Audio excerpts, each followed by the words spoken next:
I used to see you fuck in the shade of the trees, from the lights and the leaves to the bites on your knees. Kill the universe, might get a sight of the breeze. You're not psychic, you're free, I'm the architect.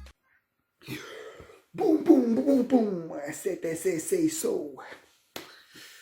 Dacă trăiam Zapere astăzi și ar fi fost aici în locul meu, v-ar fi spus: urele vericule, nebunii lumea, vorbi cu Veta azi, vorbi cu Veta. De când cu pandemia vrei, pandemie, de la chinezi vrei, aia. Nebunii ne potă în sucă, bă, venite tot așa într-o folie de aluminiu la mine și ce făcut nebunul, să urcă pe casă și-mi tăia antena, bă, căcică, de mărinii, fii la mine, că asta te radiază, vrei, că e atât de străinezi, îți dă semnal care te contaminează cu virus, căcică e o conspirație de asta, conspirație ai. Bun, bănuiesc că ați intuit despre ce vreau să vorbesc. Nu știu că toți ne râdim jos, ne simțim bine, am făcut meme-uri, râdeți la alea. Sau mă rog, am încercat să fac. Chestia e simplă. Undeva, într-un colț de lume, întâmplător, China, cineva, din, nu știu, în respectarea condițiilor de igienă înainte de a mânca, în modul în care nu și-a fiert bine tăiței sau ce a mâncat el acolo, sau lidiacul, sau ce se vehiculează, whatever, nu e important. Omul a luat un virus. Bun. A dat mai departe virusul ăla. Persoana respectivă l-a mai dat încă și momentan virusul respectiv s-a extins pe tot globul. Că așa mai fac virusii. Globetrotteri, ce să le faci? Bun. Treaba e simplă. S-a constatat că se transmite de la om la om. Da? Pentru că nu e nici el Superman să aibă vecinul de la 3 blocuri mai încolo și să vină COVID-ul prin aer, că așa e pasăre, e avion, nu, e coronavirus, să-mi intre mie prin geam, să-mi bată la geam, eu deschid geamul, mă, cine e acolo, nu-l văd, hâț, mi-a sărit în nas și asta e. Nu. Există o chestie, trebuie să fim la o distanță destul de mică, ăla să strănute în față, chestii de genul ăsta, da? Sau să strănute pe ceva și eu să pun mâna. Bun. Așa ce au zis, bă, e nasol cu COVID-ul ăsta, că poate provoca decese. Slăbește sistemul imunitar. Că așa mai fac microorganismele. Mai slăbesc sistemul imunitar, da? În momentul în care tu ai deja niște boli, deja corpul tău duce o luptă cu bolile alea. Ăsta vine, îți dă o eroare în BIOS și ce? O să aibă un stres în plus organismul, o să trebuiască să lupte și cu chestia asta și automat e posibil ca bolile alea să fie neglijate sau să nu-și concentreze corpul toate resursele pentru a elimina bolile alea și să te cam îmbolnăvești de deces.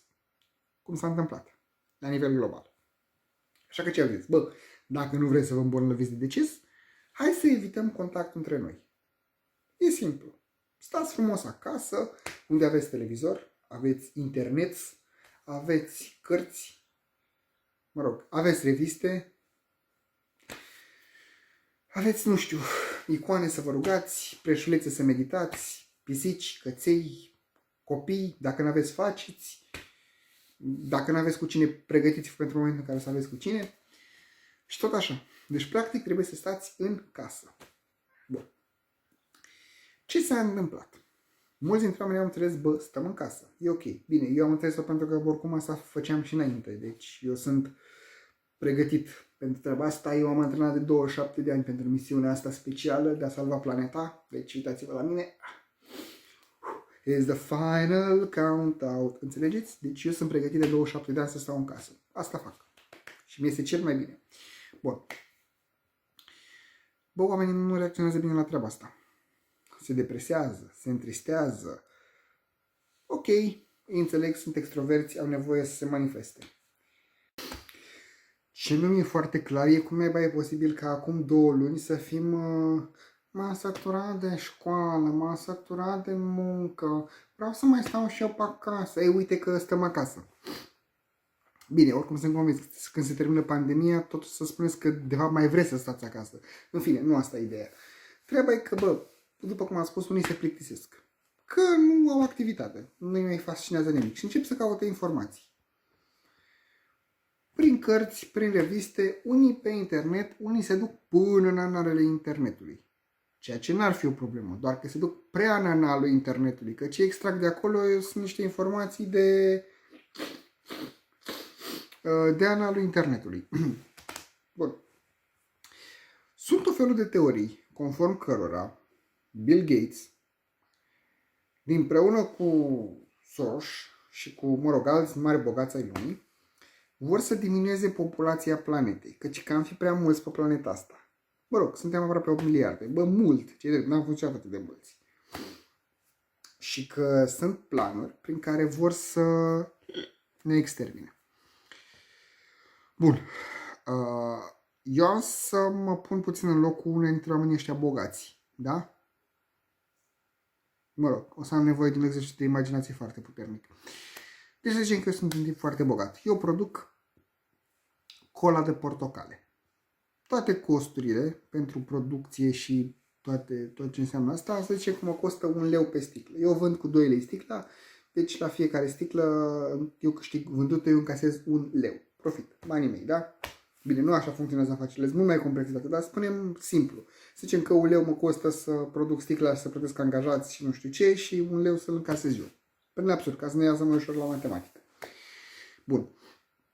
Suntem 7 milioane, aproape 7 miliarde, aproape 1 miliarde pe planetă. Bun. Din ăștia aproape 8 miliarde, să zicem că 3 miliarde sunt consumatori. Ai băuturii mele, cola de portocale. Bun. Dacă eu, marele bogat, vreau să diminuez populația, e posibil ca în loc de 3 miliarde de consumatori, care, nu știu, să zicem că aș cumpăr o sticlă la 3 zile, eu o să rămân cu 1 miliard de consumatori. Ce înseamnă asta? Că eu pierd 2 miliarde de lei, pentru că am scris 1 leu, da? Deci 2 miliarde de lei vechi la fiecare 3 zile. Pentru că din 3 în 3 zile lumea își cumpără câte o sticlă de asta, de cola de portocale. Sunt 3 miliarde care fac asta, eu o să diminuez populația pentru că mi se pare mie că sunt prea mulți pe planetă și eu am pierderi de 2 miliarde de lei la fiecare 2 zile. 3 zile. Asta face parte dintr-un plan bine gândit pentru că eu vreau să...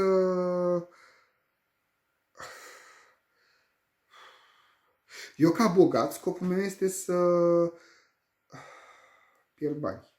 Da, ăsta e scopul. Mi-am dat seama că am foarte mult și vreau să-i pierd. De-aia vreau să diminuez populația. Deci, bun, multă lume să-mi spună că, domnule, sunt resursele preterminate. Ok, accept, sunt resursele preterminate. Hrana e din ce în ce mai greu de procurat. Păi și eu ca bogat vreau să rezolv asta inventând virus ca să omor populația?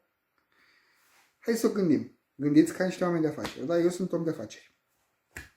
Eu am, nu știu, AT&T. Am cumpărat eu AT&T-ul, da?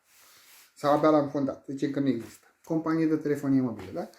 Eu pentru clienții mei, eu sunt firma americană. Eu pentru clienții mei din America am nevoie de un call center. Ca să angajez un agent de call center în Statele Unite, am nevoie să-i dau un salariu de $5.000. Ok. Păi tot dacă mă duc în România cu $5.000, pot angaja 5 agenți de call center. Dacă mă duc în India, angajez 7. Și dacă mă duc în Filipine cu $5.000, pot angaja 10. Deci sunt alte țări unde cu salariul unuia pot angaja 10. Pentru că sunt țări mai săraci. Întrebare. De ce aș vrea eu să diminuez populația și pe ăștia săraci în condițiile în care ăștia săraci fac treaba, exact aceeași treabă, la același nivel de calitate ca unul care cere de 5 ori mai mult? De ce aș vrea să fac asta? Nu mai bine externalizez serviciile și mă duc la ăia? Și în loc să-i dau unui american $5.000, îi plătesc cu $5.000 5 români să-mi facă treaba asta? Dacă diminuez populația, unde ajung? Să-mi ceară să aducem același nivel de prețuri pe tot globul? Ce interesant! Ca să ce? Să nu mai am eu de unde alege ce angajați să am și câți bani să le dau? Care e scopul? Vreau să diminuez populația. Bun, de ce? Hai, am diminuat populația, gata. Eu cu Soros și cu toți frații mei, eu și cu masonii mei mergem seara la femei și după ce ne întoarcem de acolo, ca la bărbați ocupat, pam, am diminuat populația. S-au dus dracu, din 7 miliarde sunt 2 miliarde pe planetă. Bun. Și acum? Ce? Acum o să avem mai multe resurse pentru fiecare om. Super! Asta înseamnă că nu vor mai fi atât de rare și automat prețul nu va mai fi la fel de mare, pentru că va fi ceva banal. Wow, ce chestie! Trebuie ca cererea să fie mai mare ca oferta, deci pentru ca lucrurile să poată fi scumpe. Ce tare!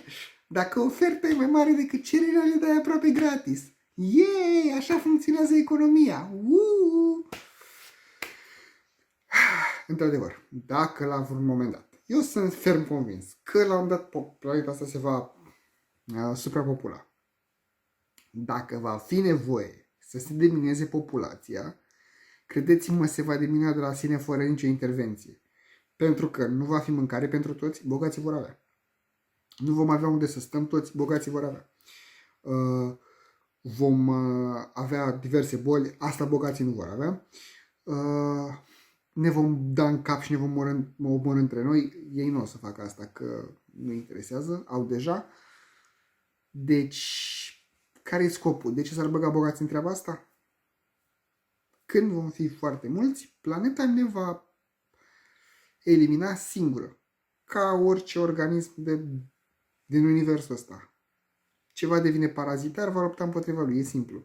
Vom tăia păduri ca să ne punem un cort unde să dormim și să cântăm la chitară undeva în vamă și ce mai cânta Tudor Chirilă, ca hipioții, că stăm la cort, alunecări de teren, pum, vine bulgărul în cap, caput, ne-am întors la origini. Din pământ te tragi, în pământ te întorci, cu pământ pe tine, gata, îngropat. Numai să vină popa să spună crucea, caput. Deci nu va fi nevoie. Când vom deveni atât de dăunători prin numărul foarte mare pentru planetă, planeta ne va elimina singură. Pe ăștia mai slabi, a.k.a. mai săraci.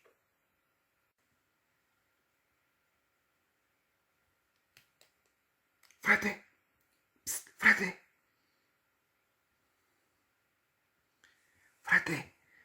De fapt, scopul nu e ăsta. Vor să pună antene 5G.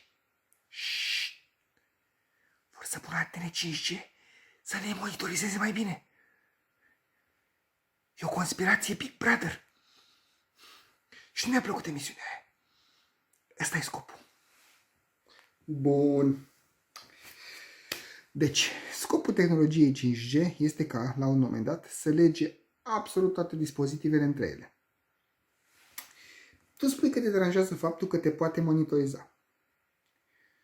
Tu, folosind ca să ajungi de acasă la salonul de masaj erotic, la care te duci atunci când îți minți iubita că ești cu băieții la un fotbal, folosești Google Maps sau Waze, care funcționează pe principiu, îți localizezi telefonul din satelit, îți arăți unde vrei să ajungi și te ghidezi. Tu, având telefon mobil, cu adresă de mail pe care o folosești să-ți cumperi și dildouri, porumbei și gel de păr de pe EMAG. Tu ai același telefon mobil, probabil cu abonament, unde, ca să-l faci, ți-ai dat toate datele tale personale. E posibil să ai în telefonul ăla, să faci plăți cu el, să ai detaliile de pe card, să ai pe el tot ce înseamnă permis de conducere sau buletin sau asta, că probabil ți-ai făcut poze. Ai rețea de socializare, cu poze cu tine, cu poze cu familia ta, stai tot timpul logat acolo, intri pe site-uri, accesezi toate fanteziile tale mai dark, nu te sfiești să vorbești de ce-ți place. Știi foarte bine că lucrurile astea sunt monitorizate pentru că primești reclame în funcție de ce căutări ai tu pe net. Și cu toate astea tu îmi spui mie că te temi să nu fii monitorizat? Din momentul în care ți-ai cumpărat primul telefon mobil, cu cartelă și l-ai deschis, telefonul are un e-mail, care e un fel de CNP, și o cartelă SIM, care se conectează la o antenă. Antena, să zicem, Y542, care e în cartierul de nord din Gorj. Bă, deja știm sigur, posesorul telefonului e-mail așa, se află undeva în zona de nord a Gorjului. Ce vrei mai mult de atât? Deja e o formă de monitorizare. Și tu îmi spui mie că te temi că cineva ar inventa chestiile astea și ar băga oameni în casă, eventual ar sacrifica sute de mii, cred că sunt câteva sute de mii de morți la ora actuală, nu mai verificat. În fine, ar sacrifica atât de multe vieți omenești doar ca să ne monitorizeze, lucru care deja se întâmplă. Că informația e centralizată sau nu, că sunt folosite împotriva noastră sau nu, e irelevant. Dar lucrurile astea se întâmplă deja. De ce ar crea cineva atât de multă panică și ar băga atât de mulți bani în niște lucruri absolut inexistente, că nu există virusul, e invenție, doar ca să ne monitorizeze din moment ce fac asta? Adică, cu ce e mai periculos că mă va monitoriza și frigiderul, doar telefonul și laptopul? Adică, bine, pe aici, pe România, mai umblă o chestie. Suntem ținuți în casă că ni se taie pădurea, domnule. Ne-au mințit să ne taie pădurea. Deci au inventat coronavirusul să ne țină în casă, să ne fure creștinismul, să ne fure religia și să ne fure pădurea. Asta cu creștinismul nu o discut. Pentru că nu știu cum naiba se face, ne-a trezit patriotismul și ortodoxia în toți. Vrem toți să mergem la biserică. Ok. Bă, de asta cu pădurile. Eu când ziceam acum vreo 2 ani pe Facebook că decât să ieșim, să vrem să-l închidem pe Dragnea, și decât să ieșim în stradă, să vrem să demitem un guvern, care și prin majoritate parlamentară prin votul cetățenilor, da?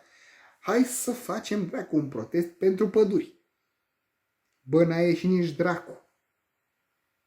Nici dracu. Pădurari bătuți, pădurari omorâți. Pădurea, munții Carpați, cheliți, bă, cheliți, ete așa, ete, breton ca al meu, munții Carpați în momentul de față. Bă, n-a ieșit nici dracu.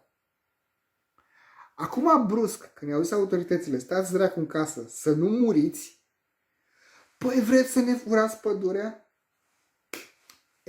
Dacă acum te interesează pădurea, dar până acum n-ai mișcat un pai pentru ea, îmi permit să citez dintr-un clasic. Scuză-mă o clipă, că aveam aici.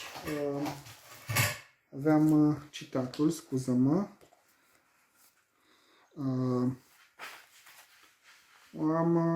Am notat pagina unde era citatul. Într-un mare clasic. Hai Sictir. Bun. Acum, să încheiem. Eu nu vreau să vă influențez, nici să credeți în conspirații, nici să nu credeți. Băi, eu atât vă spun. Momentan, mulți din oamenii care n-au respectat măsurile, unii s-au îmbolnăvit de deces. Bă, dacă vreți să vă îmbolnăviți de deces, faceți. Dar aveți bun simț să nu mai îmbolnăviți și pe alții. Că poate ăia cu care stați în casă nu vor să se îmbolnăvească de deces. Vreți să ieșiți, dar nu vă mai întoarceți la ei acasă. Duceți-vă și voi în altă parte. Ești liber să faci orice cât timp nu... Bă, stai mă, că dau un citat inteligent. Ce dracu e cu mine? Da. Să încheiem într-o manieră inteligentă, că ne-am prostit destul. Ești liber să faci ce vrei atât timp când nu îl afectezi pe cel din jurul tău. Acțiunea ta poate prejudicia mai departe, așa că stai în casă. Și promit că mai fac vloguri. Oricum nu o să se uite nici dracu, că ăsta cred că bate spre 30 de minute, nu? 20-30 de minute pe acolo. Whatever. Oricum, YouPorn nu cred că l-ați dat gata, că au dat ăștia gratis. Sau Pornhub, ce dracu au dat gratis. Nu știu, că oricum sunt utilizator premium peste tot. Cam asta e. Evident. Sper că nu o să credeți acum că m-au plătit pe mine masonii ca să spun lucrurile astea, nu?